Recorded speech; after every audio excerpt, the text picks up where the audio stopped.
Hi, it's me, Olivia. Welcome to my channel. Please subscribe to my channel for interesting stories and visit my Patreon page for early access, link in the description. Thanks. Upstairs, Nancy grabbed a damp washcloth and a clean diaper. After spreading a rubber sheet on the bed, she gestured for Alan to lie down. "Be a dear and lift your skirt and slip out of the way," she said sweetly. "Sure." Alan hesitated. Nancy, no regrets now." She smirked. "I need to pull down those luscious pants of yours." "Oh boy, here we go again." As she tugged the silky fabric downward, Alan let out a groan. "Geez, Nancy, will you stop that? I'll never have clean, whatever on." Is my whittle snookums afraid of his big bad pee-pee?" she cooed. "Or is it your willy?" Alan shot her a look. "My penis will do quite well, thank you kindly." "Good. No, Mr. Happy, Cock, Love Stick, Willy, or any other ridiculous name," she replied. "I will never understand why boys name that part of their anatomy. You wouldn't call your leg Mr. Runner or Mr. Walker, would you?" "Of course not." Alan huffed. Nancy unpinned the diaper, then raised an eyebrow. "Oh my. You are really gonna make some girl very happy someday. Geez, you're sticky all over. Michelangelo, you could have coated 3 walls and half the ceiling of the Sistine Chapel." Alan couldn't help it. He snorted at the mental image. As Nancy wiped him clean, Alan tried to ignore the warmth of her hands and the teasing glint in her eyes. A thought nagged at him. "You said you hoped that would happen," he muttered. "What did you mean?" Nancy pursed her lips, debating how much to say. Finally, she replied, "Let me finish getting you cleaned up first, and then I'll explain, okay?" Alan nodded and let himself relax. With a fresh diaper on and his pants back in place, Nancy sat beside him and wrapped an arm around his shoulders. It was a sisterly, affectionate touch. "Okay, Alan, or should I say, Eve?" Eve's breath hitched. "When I said I hoped it would happen, I meant your release," Nancy said gently. "Your body responded to the thought of that dress. You were stimulated by the idea of wearing it, by the idea of marriage." Eve swallowed hard. "But was it just the dress? Doesn't a wedding dress mean being wed to a man?" Nancy smiled knowingly. "That's just it, dear. That's what excited you. The idea of no one suspecting there's a real man hidden under that veil, wearing the same exquisite gown, the same frills, bows, and lace as his bride. 2 people, equal in their love and commitment, exchanging identical rings." Eve's heart pounded. "You're saying a man could wear a gown to symbolize equality?" "Exactly," Nancy said. "It says to the world, I wear a gown just like my wife's. I wear a ring just like my wife's. We are equal in every way." Eve exhaled slowly. "Mom used to tell me that all the time. She said, your wife will be a mother, lover, partner, but most importantly, she will be your equal." Nancy squeezed her hand. And she was right. Respect works both ways. You respected your mother, and she respected you in return. She always said, if you want to get respect, you have to give it. Nancy nodded approvingly. "He's going to be a wonderful mate for Nikki. Before we go meet the girls, let's get you into fresh stockings and shoes. You've had these on all morning." Eve hesitated. Could you powder my feet?" Nancy grinned. Now he's relaxed. "Good idea, it'll help with the stockings." As she massaged baby oil into Eve's feet and dusted them with lilac-scented powder, she mused, "Can you imagine doing this for your wife after a long day at work? And she could do the same for you, dear." Eve frowned. "Wait, my wife? Work? Isn't the man supposed to be the provider?" Nancy gasped in mock shock. "Alan, I'm surprised at you." Eve hesitated. I wouldn't feel right if she had to work.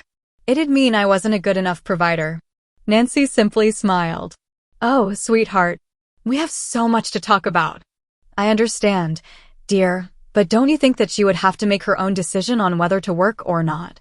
"I agree, but, oh no. We'll just have to talk that over, I guess." "Nikki, you are getting a real prize here," Nancy thought as she replied. "Now that's what a real man would say. The 2 of you working together to find a solution." "Alan, You think well beyond your age. Now let's get those feet covered unless you prefer to play barefoot. Hey, I can always stick a few aces between my toes, replied Alan. The white stockings were calf-high, each with a red heart on the outside, and a turned-over top with a pair of pompons pinned on under a cute pink bow. A pair of 1-inch heeled black shoes with a T-strap covered with a pretty bow was the last item. At the vanity, Nancy repaired Eve's lipstick. Alan now reverted to Eve, and he found this idea of being able to change modes kind of cool, brushed on a little blush followed by a spritz of perfume and pronounced, "Eve, let's go take those players for all they got." Chapter 11. This isn't Go Fish. Upon reaching the bottom of the stairs, waiting Nikki announced, "Some of the girls are already here. Sandy wants first crack at Evie." Even though it was warm, Alan shivered a little. Oh my God, what am I in for? What is going to happen? And why did I ever agree to this? All started to run rampant through his mind.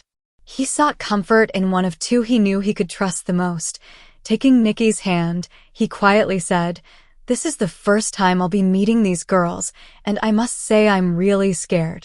Her gentle, calming squeeze made a whole lot of difference. "No one will hurt our little Evie. Relax and have fun. Hey Sandy, here's our visitor." Looking in the direction of Nikki's gaze, he saw a girl about Nancy's age, 5 feet 5 inches tall with gorgeous blonde hair, wearing a nearly see-through blouse.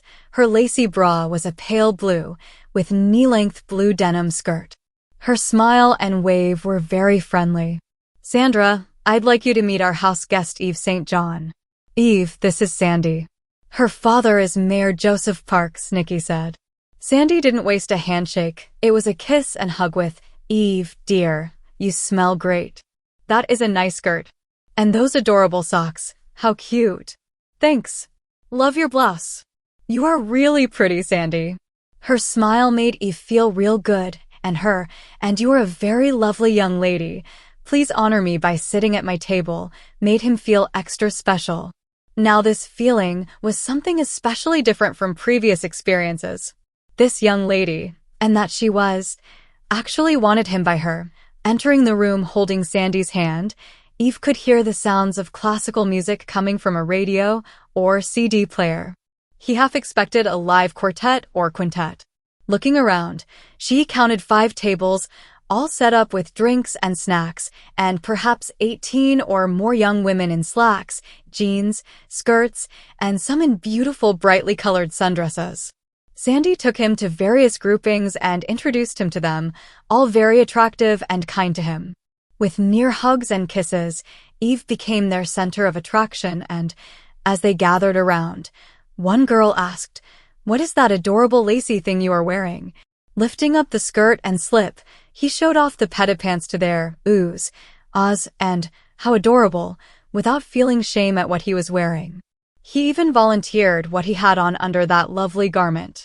Finally, he was led to a table near the window, one that looked out onto a small flower garden where a bench was sitting at one place.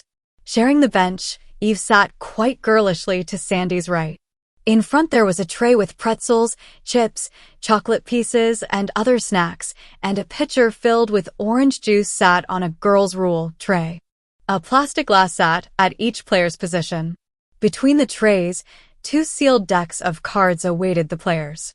Players filling out the table were Nikki, to her right, Della Morris, daughter of a teacher, across from her, and Fran Kimball, daughter of a banker, to Sandy's left.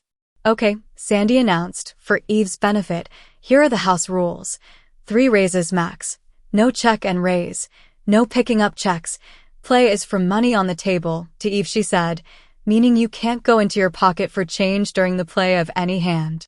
You can't raise anyone out of a pot. Cards are read, not the declaration. Ante is 10 cents at all times. And all bets are settled at the end of the hand. No carryovers. Understand, sweetheart?" One question? Can I go light in the pot?" Sandy grinned as she said, "Only if there isn't enough there to make change. Antes and opening bets are 10 cents. Raises are in nickel increments." Before the first hand was dealt, Sandra and Nikki switched places.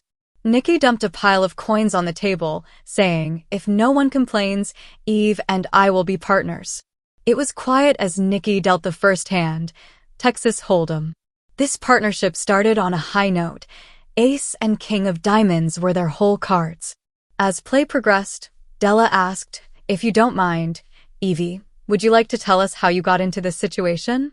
Alan mused, wrinkled his nose, looked to Nikki for help, and she gave him a "you're on your own" look in return. "Since it wouldn't hurt," he said, "I wanted some friends and I thought." Nikki interrupted. The horrid twosome tricked him into an illegal entry. "No, Nikki, it was a foolish boy's mistake," replied Eve. "I did the wrong thing, and this is, well, actually my reward." "How nice that you see this as a reward," stated Fran. "Most boys would go ergrg, scream a few threats, and be running away as fast as possible." "We caught him in the house," Nikki said proudly. "One of the people sold him out. Well, he's as pretty as, or more than, any girl here. And to go through this and what's planned makes him braver than 90% of the others around here," Fran stated. Fran," Eve tentatively asked. "This, what's planned, I take it that, you and the others know?" Della and Fran smiled. Della replied, "Sweetie, don't be too shocked. We were asked for some ideas." Eve put on a rather silly grin, then replied, "Well, that just gives me more incentive to beat you." Please subscribe for the next part and visit my Patreon page for early access. Thanks.